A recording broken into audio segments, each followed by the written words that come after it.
హల్లెలూయా. దేవుని నామానికి స్తోత్రములు. దేవునికి లెక్కలేని వందనాలు. సమీక్షణ దేవునికి మరి ఇన్సున్న బిడ్డలందరికీ కూడా నా యొక్క హృదయపూర్వక వందనాలు.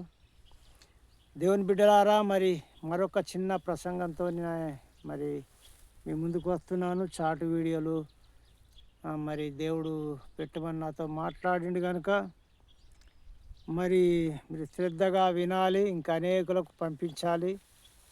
మరి ప్రతి ప్రసంగంలో కూడా దేవుని చిత్తానుసారంగా ఏ వాక్యము మాట్లాడమని నాతో మాట్లాడితేనే నేను మాట్లాడుతున్నాను. ఎందుకంటే చాలామంది దేవుడు మాట్లాడుతున్నాడు అని అంటే చాలామంది మరి నమ్మరు, ఏళనకరంగా మాట్లాడతారు. కానీ అది అనుభవించిన వాళ్ళకు మాత్రమే తెలుసు దేవుడు ఎలా మాట్లాడతాడు, ఎలాంటిగా మాట్లాడి అద్భుతాలు ఆశ్చర్యకార్యాలు మన పట్ల చేస్తాడో అది రుచి చూసిన వాళ్ళకు, అనుభవించిన వాళ్ళకు మాత్రమే అది గుర్తు. మరి అందరికీ చెప్తే నమ్మరు.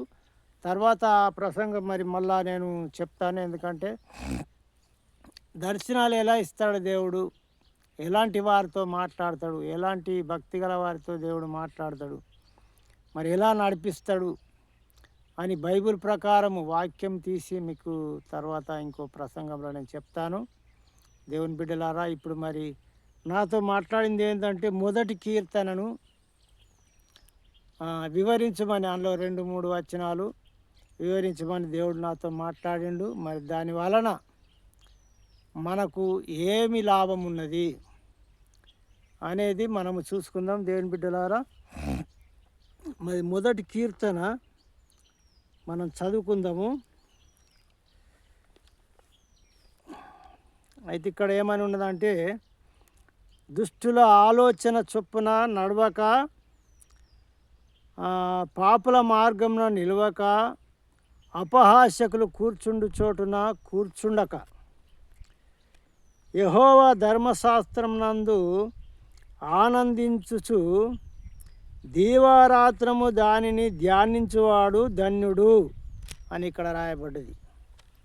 మరి తర్వాత ఆకువాడక తన కాలమందు ఫలముచ్చి చెట్టు వాలే మరి అతడు ఉంటాడని మరి ఇంకా కింద రాయబడి ఉన్నది. మనం ఎక్కువ దీవారాత్రము ధ్యానించుట వలన మనకు వచ్చే లాభాలు ఏంటి అనేది దాని మీద మనము చూసుకుందాం. దేవుని బిడ్డలారా, మరి దీవారాత్రము ధ్యానించుట వలన మనకు వచ్చే లాభాలు ఏంటి అని మనం చూసుకుందాం.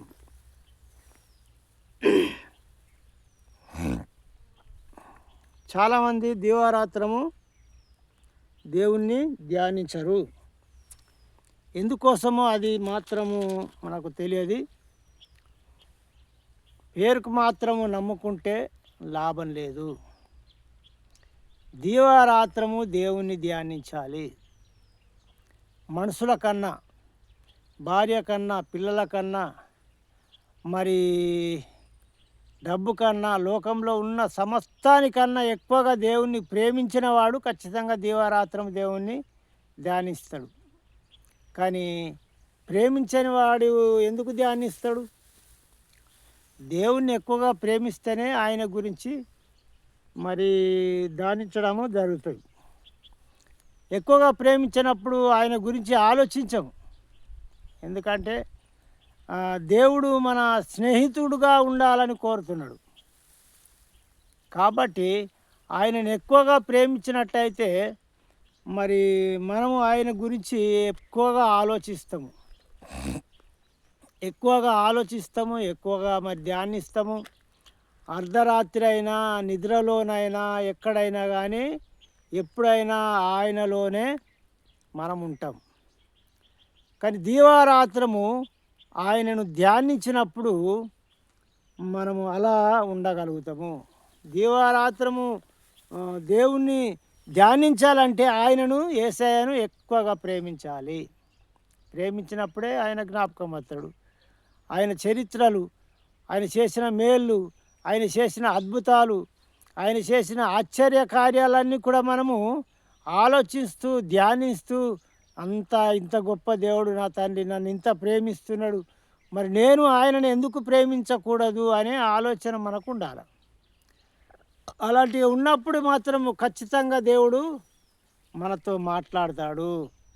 మన మన దేవుని గురించి ఎప్పుడైతే మనం ఆలోచిస్తామో, ఎప్పుడైతే ధ్యానిస్తామో, ఆయన చరిత్రలు, ఆయన వాక్యము, ఆయన చేసిన మేళ్ళను, ఆశ్చర్య కార్యములను ఎప్పుడు హృదయములో ధ్యానిస్తామో, ఆయన చేసిన సమస్త సృష్టిని,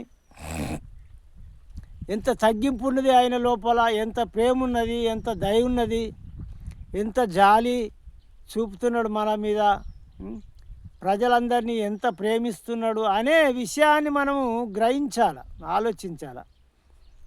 ఆలోచించి దాన్ని ఎప్పుడు మనం ధ్యానించినట్టయితే ఆయనను తప్ప ఎవరిని కూడా మనం ప్రేమించక ఎక్కువగా ఆయనను మాత్రమే 100% ప్రేమిస్తూ 100%, 100% ఆయననే ప్రేమించాలి.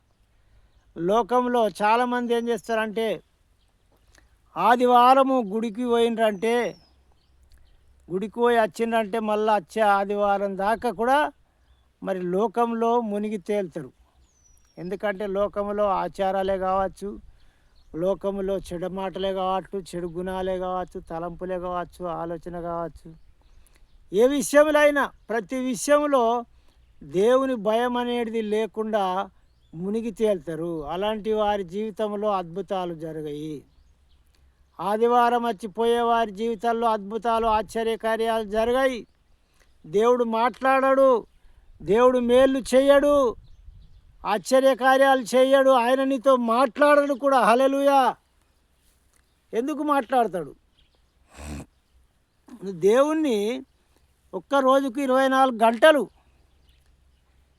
24 గంటల్లో కనీసము మరి 20 గంటలన్నా మనం దేవుని ధ్యానిస్తే ఉండాలి. ధ్యానిస్తడం అంటే రికాన్ లేకుండా ఆయన చర్చిలకు పోయి, గుడిలోకి పోయి ప్రార్థన చేసుకుంటా, వాక్యం చదువుకుంటా ఉండడమే కాదు, హృదయములో దేవుణ్ణి ఆరాధించాలి, దేవుణ్ణి గణపరచాలి, హృదయంలో దేవుని గురించి ఆలోచించాలి, వాక్యమును ఆలోచించాలి, ఆయన గురించి పాటలు పాడాలని ఉద్దేశం ఉంటే పాటలు ఆలోచించాలి. పాటలు నేను కూడా రాయాలా, నేను కూడా పాడాలి ప్రభువా, నాకు రాగం దయచేయం, నాకు నాయన ఎలా రాయడమో నాకు దయచేయమంటే ఆ పాటలు కూడా స్వరం వినిపిస్తాడు దేవుడు. ఎందుకంటే నువ్వు ఎక్కువగా ప్రేమిస్తే ఇవన్నీ ఆలోచనలు వస్తాయి.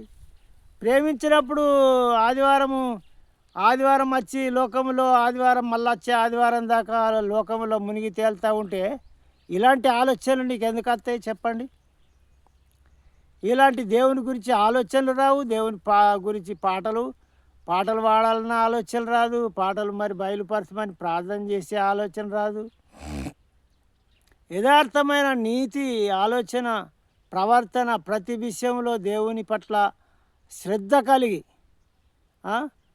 నేను ప్రభువా నేను ఎన్నన్నా తప్పిపోతున్నానేమో నన్ను క్షమించు, ఇంకా మరి తెలియవు, నేను మార్చుకుంటా, దినదినం మార్చుకుంటా, దినదినం నేర్చుకుంటా, నాకు తెలియని దాన్ని తెలియజేయు, జ్ఞానం దయచేయు అని సొలొమోను రాజు అడిగినట్టు మనం జ్ఞానం కూడా అడగాల. అలాంటిగా ప్రతి విషయంలో ధ్యానిస్తూ ఉంటే మనకు జ్ఞానం దయచేస్తాడు. ఇప్పుడు నేను ఎక్కువ ఆయన గురించి ఆలోచిస్తా, ఆయన గురించే ధ్యానిస్తా, ఆయన గురించే పాడతా, ఇంకా కొత్త పాటలు, కొత్త రాగాలు నాకు దయచేయం ప్రభు అని నేను అడిగినప్పుడు నాకు దయచేస్తున్నాడు. ఇప్పుడు 45 పాటలు రాశాను, ఇంకా కూడా రాసేటివి ఉన్నాయి.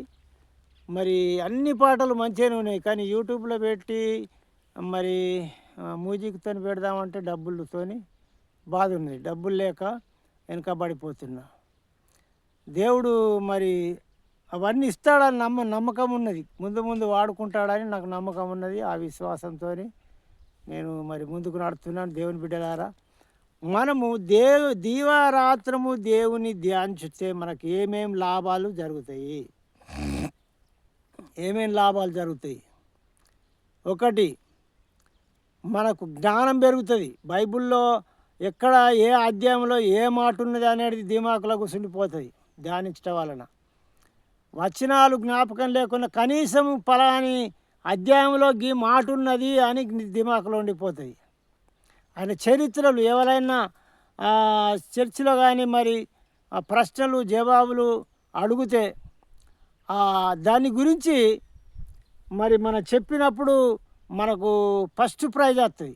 జ్ఞాపకము అంటే ప్రజల్లో మంచి పేరు వస్తుంది, దేవుని దగ్గర కూడా మంచి పేరు వస్తుంది. ఎందుకంటే ధ్యానించడం వలన ప్రజల్లో వచ్చినా రాకున్నా పర్వాలేదు, కానీ దేవుని దగ్గర మనం హృదయం ఎట్లున్నది, మన ఆలోచన ఎట్లున్నది అనేది దేవుడు చూస్తాడు. మనకు కూడా ఉండాలి. దేవుడు మనం మెచ్చుకోకున్నా, దేవుడు మెచ్చుకోకున్నా నన్ను మెచ్చుకుంటుండని సంబరపడద్దు. ఎందుకంటే మన ఆలోచన విధానము ఎట్లున్నది, దేవునికి నచ్చినట్టున్నదా, మన మనసు ఎలా ఉన్నది, మన ప్రవర్తన ఎలా ఉన్నది, మనకు మనము ఏం చేయాలంటే పరిశీలన చేసుకోవాలి ప్రతిరోజు. ఏదైనా చూపుల్లో, ఆలోచనలో మానవులం కాబట్టి కొంచెము ఏదన్నా తప్పిపోతే అత్తే, ప్రభువా ఇలాంటివి ఆలోచన రాకుండా సాయం చేయం తండ్రి, నన్ను క్షమించు, నన్ను క్షమించమని మళ్ళీ దేవుణ్ణి స్తుతిస్తూ ఉండాలి. స్తుతిస్తూ ఉంటే అవి వెళ్ళిపోతాయి, ఉండయి. కానీ చాలామంది ఏం చేస్తారంటే అలాంటి చెడు ఆలోచన కానీ మనసు కానీ వచ్చినప్పుడు దాంట్లోనే ఇంకా ఇంకా ఎక్కువ ధ్యానించుకుంటే దాన్నే అందులోనే మునిగి తేలినట్టు అవుతుంది. అప్పుడు అలాంటి అయినప్పుడు ఏం చేస్తాడంటే సాతానుడు మనలో చొరబడతాడు. సాతానుడు మనలో చొరబడతాడు. ఆ దేవుని ధ్యానం కాదు అది, లోక ధ్యానము. లోకంలో చెడు కానీ ఇంకేదన్నా కానీ డబ్బు గురించే కానీ సంపాదన గురించి ఇలాంటి ధ్యానాలు ఉంటే లాభం లేదు. అలాంటి ధ్యానాలు సంపాదించాలా, ఏదైనా కానీ ఏది చేసినా కానీ ఎటుపెట్టి సంపాదించాలా, మోసం చేసైనా సరే, అబద్ధం ఆడైనా సరే అని చాలామంది ప్రయాసపడుతూ ఉంటారు. ఆ ప్రయాసం అంతా కూడా వ్యర్థమే, అదంతా ఒకనాడు వెళ్ళిపోయేది. మనతో రాదు, దేవుని దగ్గర ఉండదు, దేవుని దగ్గర నువ్వు లెక్కలనే ఉండదు. అసంటోళ్ళు దేవుని లెక్కలు అసలు ఉండనే ఉండరు. నువ్వు ఇంకా భూమి మీద కనబడతారు, భూమి మీద ధనం కనబడతాయి, ఇండ్లు కనబడతాయి, బంగ్లాలు కనబడతాయి, అన్నీ కనబడతాయి. ఆహా ఈయన కూడా క్రైస్తవుడే అని ప్రజలకు కూడా కనబడతాడు, కానీ దేవుని లెక్కలు మాత్రం కనబడడు. దేవుని లెక్కలు అసలే కనబడడు. అలాంటి అక్రమ సంపాదన కొరకు ఎంత మాత్రం కూడా మనము ప్రయాసపడకూడదు. ఆ సంపాదన మనకు అవసరం లేదు. పొట్ట బట్ట ఉంటే చాలు, ఇంత అప్పు లేకుంటుంటే చాలు అనేది ఉద్దేశం కలిగి ఉండాలి. నేను సంపాదించాలా, బంగ్లాలు కట్టాలా, అది చేయాలా, ఇది చేయాలా, దాని కొరకు పాకలాడద్దు. నువ్వు దేవుని నీతి కొరకు, దేవుని సత్యమును అనుసరించడం కొరకు, దేవుని సత్యమును బోధించడం కొరకు, దేవునిలో నడుచుట కొరకు ఇంకా జ్ఞానం దయచేయమని ప్రయాసపడాలి. ఇట్లా ప్రయాసపడతా ఉంటే దేవుడు ఇస్తాడు.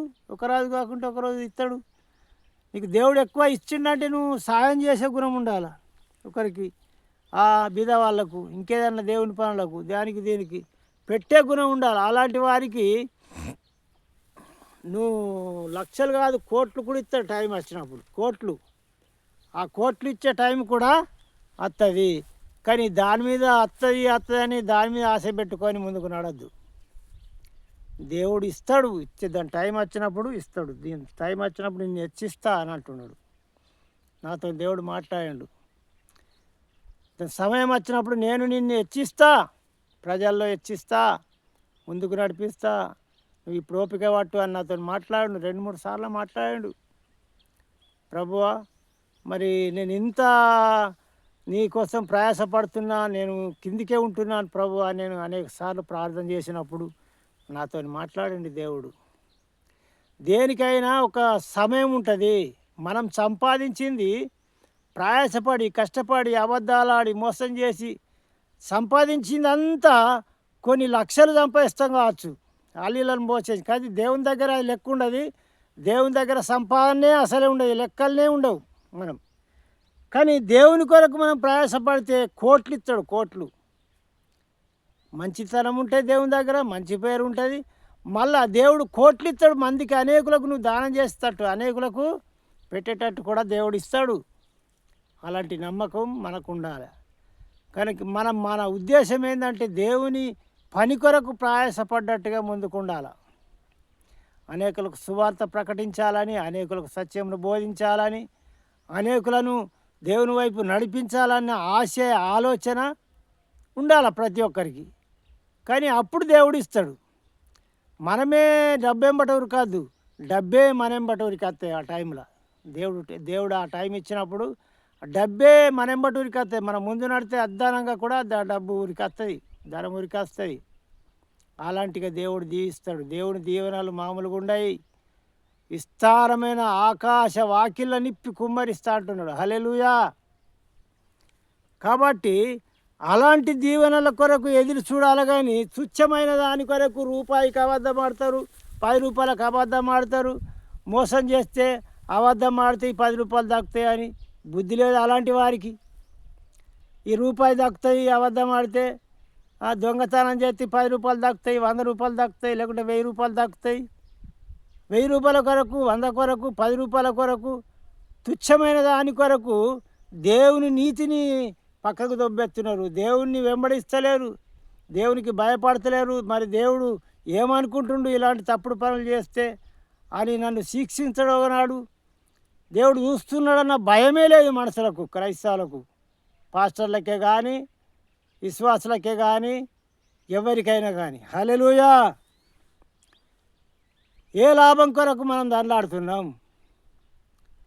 దేవుని దీవారాత్రం ధ్యానించడం వల్ల ఏ లాభాలు వస్తాయో దాని కొరకు మనం దండాడాలా, దేవుని కొరకు దండాడాలా, దేవుని పని కొరకు పరిగెత్తాలి. కానీ ఏమైనా లోకములు ఉన్న దాని కొరకు ఏమైనా పరిగెత్తారు అనేకులు, సేవకులే కానీ అందరూ కాదు, కొంతమంది అలాంటి వారు ఉన్నారు.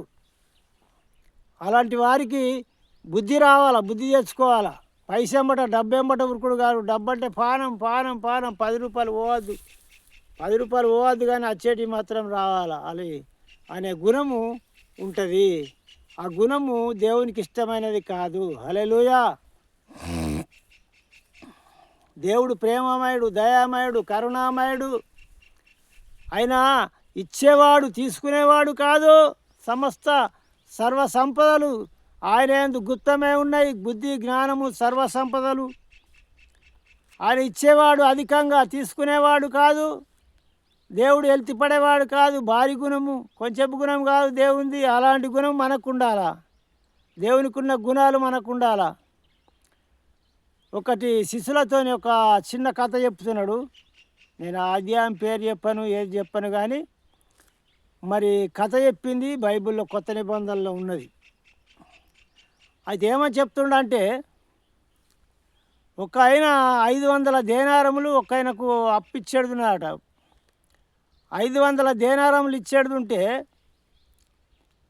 బాగా రోజులు వెళ్తలేవు పాపం అని జాలిపడి ఆయన యజమానుడు ఏం చేసిండంటే, కడతలేడు కదా, పిలిచి నీ 500 దేనారములు నేను క్షమించేస్తున్నా, నువ్వు కట్టుడు అవసరం లేదు, అడ్డద్దు, అసలు కూడా వద్దు, ఇడిసపెడుతున్నా, నువ్వు బాధపడకు, నేను అప్పున్నా, నేను కట్టాలి, అయ్యో అయ్యో అని నువ్వు బాధపడకు అని క్షమించేసిండట. పో అన్నాడట. నువ్వు డబ్బులు కట్టడం అవసరం లేదు, 500 దేనారములని అందులో రాయబడి ఉన్నది, కానీ మనం రూపాయల కింద లెక్కేద్దాం, 500 రూపాయలు అనుకుందాం.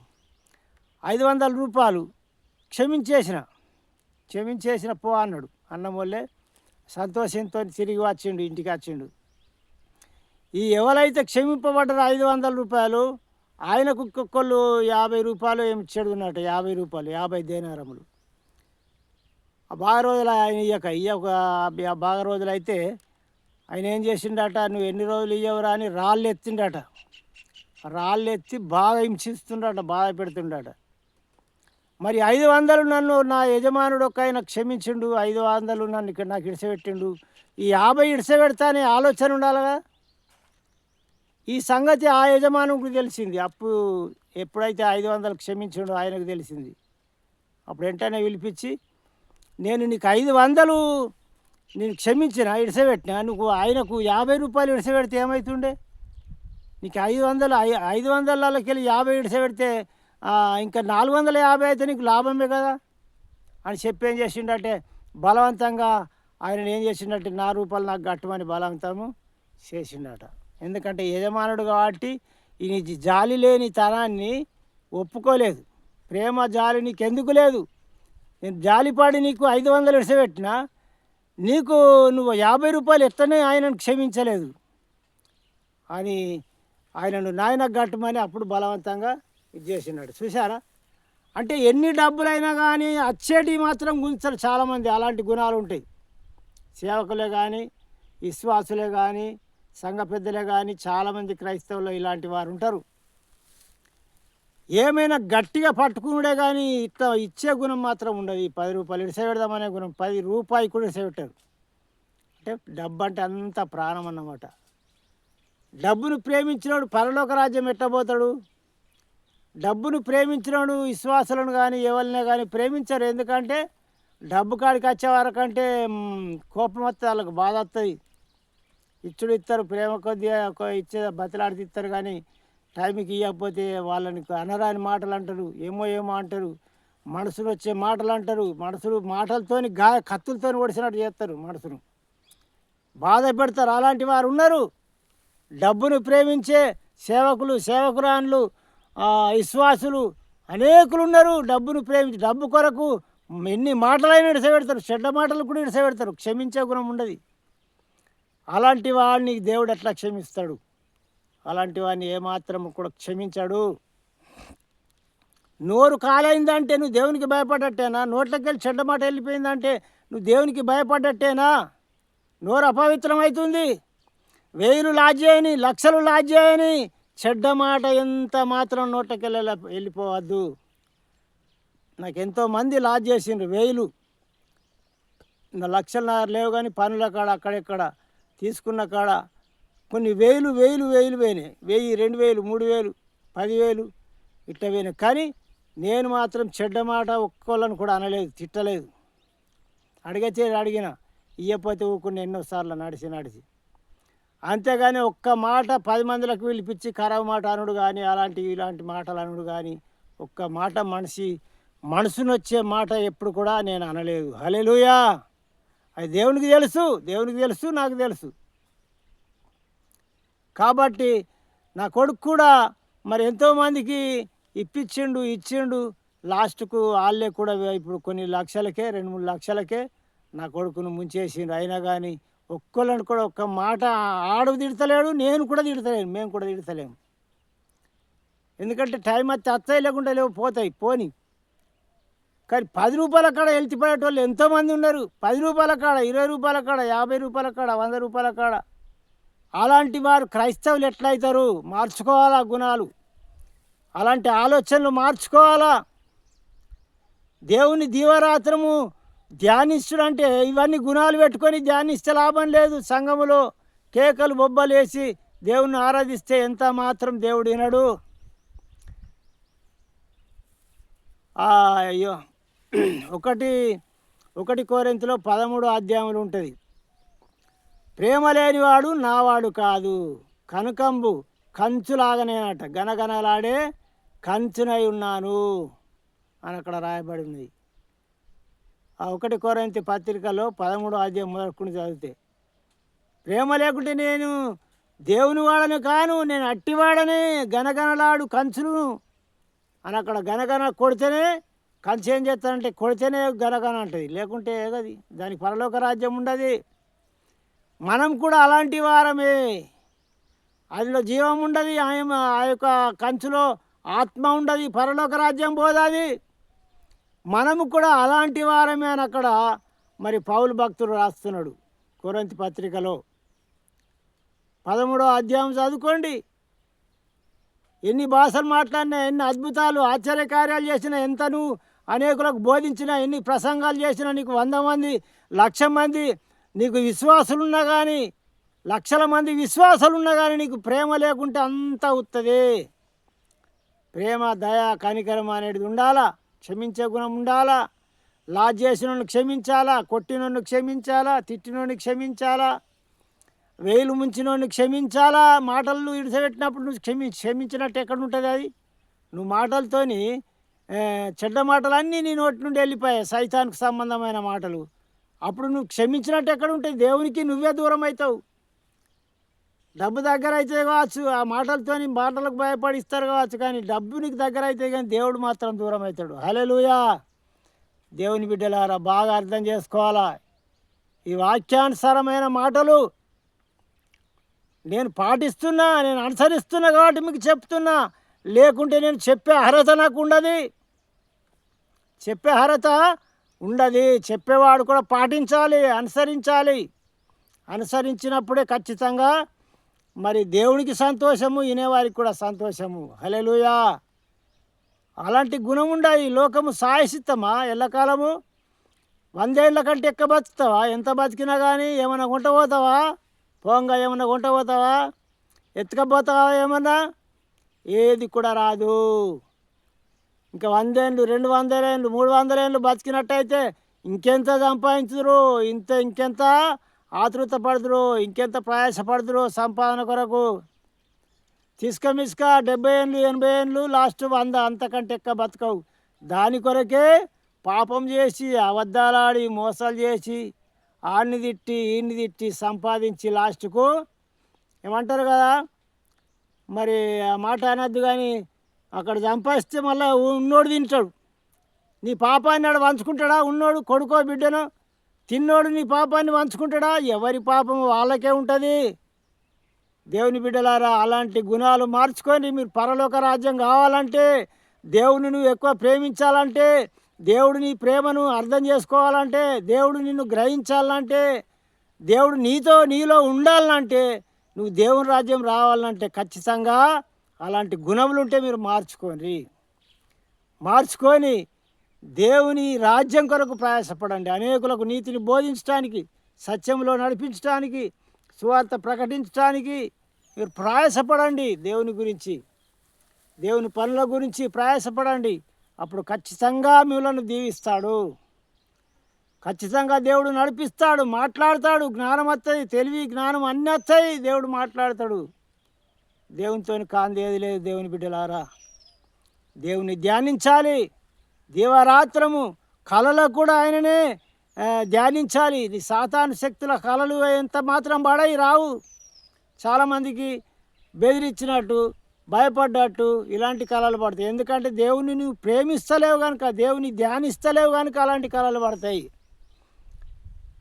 దయ్యం కనబడ్డట్టు, పెయి బరువైనట్టు, లేకుంటే పాములు గెదిమినట్టు రకరకాలుగా ఇంకా మరి వ్యర్థమైన కళలు పడతాయి. ఎందుకంటే నువ్వు దేవుని ధ్యానిస్తలేవు కనుక అవి ఖచ్చితంగా మరి అలాంటి కళలు పడతాయి. దేవుని బిడ్డలారా, కాబట్టి మీరు ఆయనను ధ్యానించాలా, దీవారాత్రము ఆలోచించాలా.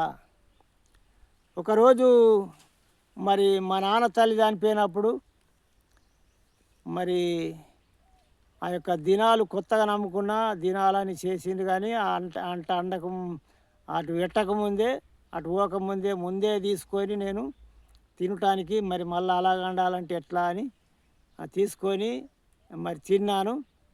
అయినా కానీ నా మనసులో కొంచెం అనుమానం ఉండే. కానీ దేవుణ్ణి బాగా ధ్యానిస్తున్నా, ప్రేమిస్తున్నా. నేను కొత్తగా నమ్ముకున్నా. దాదాపు 3-4 నెలలు అయింది కావచ్చు, 6 నెలలు అయిందో. అయితే అప్పుడు ఏం జరిగిందంటే, రాత్రి నాకు కళ చూపెట్టిండు. దయ్యాలు, అన్యులు కనబడ్డరు. ఒకడ ఏం చేసిండ్రంటే కూర్చున్నారు, ఇత్తారు వేసుకొని కూర్చున్నది. ఒక రొడ్డాము ఉన్నది. రొడ్డాము కాడ తూర్పుకు మొక్కం చేసి కూర్చున్నారు. 3-4 ఉన్నారు అన్యులు. ఆడోళ్ళు ఉన్నారు, ఒక ఆయన మొగాయన ఉన్నాడు. ఆ ముసలమ్మ కడాలు తీసి ఇచ్చింది. ఇగో కళ్ళు పట్టుకరా అన్న వల్ల ఆయన తీసుకొచ్చి వెంటనే కళ్ళు తీసుకొచ్చిండు. కళ్ళు ప్యాకెట్లు తీసుకొచ్చి అన్నంలా కూర, అన్నము ఓసిలా అందులో ఓసి కలిపి ఒక ఆమె కలిపింది. మా అదిని అప్పుడు అన్యురాలు. ఆ తూర్పుకు ఒక బుక్క పెట్టింది, ఈ సైడ్ ఒక బుక్క, ఆ సైడ్ ఒక బుక్క, 3 సైడ్లు 3 బుక్కలు పెట్టేసి ముసల్దాని మళ్ళీ కొడుకన్న బిడ్డను ఉడితే ఆ ముసల్దాని పేరు పెట్టుకుందాం పటు అని నాకు ఒక బుక్క పెట్టడానికి వచ్చింది. పెట్టడానికి రాగా నేను కుర్చేసుకొని కూర్చున్నా. వాళ్ళందరూ కింద కూర్చున్నారు. ఇలా నాటకాలు చూద్దామని నా మనసులో, హృదయంలో మొత్తం దేవుడే నిండి ఉన్నాడు. ఏమంటుందంటే, ఆ దయ ఉంటే, ఈ దయ ఉంటే అంటే దేవతల పేర్లు తలుచుకుంటా, ముసల్దాన్ దయ ఉంటే నీ కొడుకన్న బిడ్డన ఉడితే ముసల్దాన్ పేరు పెట్టుకుందాం పటు అని నాకు ఒక బుక్క పెట్టొచ్చింది అన్నమాట. అని నేనేమనుకున్నా అంటే, నేను మనసులో అనుకొని బుక్కకు చేతి చాపలే, ఏం చాపలే. నేను ఒక మాట అంటున్నా. ఏమంటున్నా అంటే, ఆ దయ ఈ దయ ఏం చేయది, ప్రభుదయ లేనిది ఏ దయ ఏం చెయ్యది అని ఒక్కటే మాట అన్న. హల్లెలూయా. ఆ మాట అనుడాల్సిన లేదు. అక్కడ ఉన్న పబ్లిక్ అంతా మాయమైపోయింది. దాదాపు 6-7 మంది ఉన్నారు అన్యులే. ఆ అన్యులకు సంబంధించిన వాళ్ళు వెంటనే మాయమైపోయినారు. క్షణం కూడా పట్టదు. ప్రభు జోలు తీస్తే కథం. మనం ప్రభు కలలో కూడా మనకు ప్రభు ఆదికి రావాలా దేవుని బిడ్డలారా. అంటే దేవుణ్ణి ఎక్కువగా మనం ధ్యానించినప్పుడు కలలో కూడా మనకు ప్రభు ఆదికి వస్తాడు. కలలో కూడా మనం ప్రభువుని ఆది చేస్తాము. ఏదన్నా బెదిరించినా కానీ ఏదొచ్చినా కానీ ప్రభునామాన్ని తలితే కథం అది మాయమైపోతుంది. ఎందుకంటే నువ్వు ప్రభును మర్చిపోతున్నావు, ప్రభును ధ్యానిస్తలేవు, ప్రభును ప్రేమిస్తలేవు, ప్రభును ఆరాధిస్తలేవు, ప్రభును ప్రార్థన చేస్తలేవు మోకరించి పట్టుదలతోని. అందుకొరకే చెడ్డ కళలు, రోగాలు, బాధలు, సమస్యలు. విశ్వాసం ఉండదు సరిగా, ప్రభుని ఎక్కువ ప్రేమించరు, ప్రభుని ధ్యానించరు, వాక్యం చదవరు, ప్రార్థన చేయరు, మనసులో హృదయంలో ధ్యానించరు, ఆలోచించరు. ఆదివారం వాక్యం ఉంటే మళ్ళీ ఆదివారం దాకా మధ్యలో వాక్యం వచ్చినా కానీ సరిగినరు, శ్రద్ధగా అయినారు. సెల్ ఫోన్లో వాక్యం పెట్టుకున్న అయినారు, టీవీలో వాక్యం పెట్టకుండా అయినారు. ఏం లోలు పెట్టినావు బంద్ చేయి, గింత సొండ ఎందుకు పెడుతున్నావు అని కొంతమంది అంటారు. ఊరికి అదే పిచ్చా అని కొంతమంది అంటారు. హల్లెలూయా. అంటే ఆచారపు భక్తి చేయొద్దు, హృదయపూర్వకమైన భక్తి చేయాలి, నిజమైన భక్తి చేయాలి, ప్రభువుని అధికంగా ప్రేమించాలి. ఎందుకంటే సర్వాన్ని సృష్టించిన దేవుడు, సర్వాధికారి, సర్వం మీద సమస్తానికి ఆయననే రాజు. కాబట్టి ఆయనను అధికంగా ప్రేమించాలి, అధికంగా ఆయనను ధ్యానించాలి, ఆయన గురించి ఆలోచించాలి. ఆయనలో మన హృదయంలో నిండి ఉండాలి. నిండి ఉన్నప్పుడు ఏ రోగం కూడా మనల్ని అంటది, ఏ సాతాను శక్తులు కూడా మనల్ని అంటలేడు, మనల్ని బాధించలేడు. ఏ నచ్చినా కానీ వెంటనే ప్రభు అని దేవుని వైపు చూస్తే అది వెళ్ళిపోతుంది. హల్లెలూయా. అలాంటిగా మనం ఉండాలా దేవుని బిడ్డలారా. మరి మీరు గ్రహించండి, ఆలోచించండి, దేవుని గురించి ఇంకా మరి ముందుకు నడవండి, ధ్యానించండి. మరి మీరు అనేకులకు షేర్ చేయండి, ఈ వాక్యాన్ని షేర్ చేసి అనేకులు మరి సత్యమును గ్రహించాలని నేను ప్రజలు ఇంకా దేవునిలో భక్తిలో ముందుకు నడవాలన్న ఆశతో ఈ వాక్యం చెప్తున్నా కానీ ఏదో దురుద్దేశంతో కాదు దేవుని బిడ్డలారా. కాబట్టి మీరు ఈ వాక్యాన్ని శ్రద్ధగా విని గ్రహించండి, అనేకులకు షేర్ చేయండి. కొద్ది మాటలు దేవుడు దీవించి ఆశీర్వదించును గాక. Amen, amen, amen.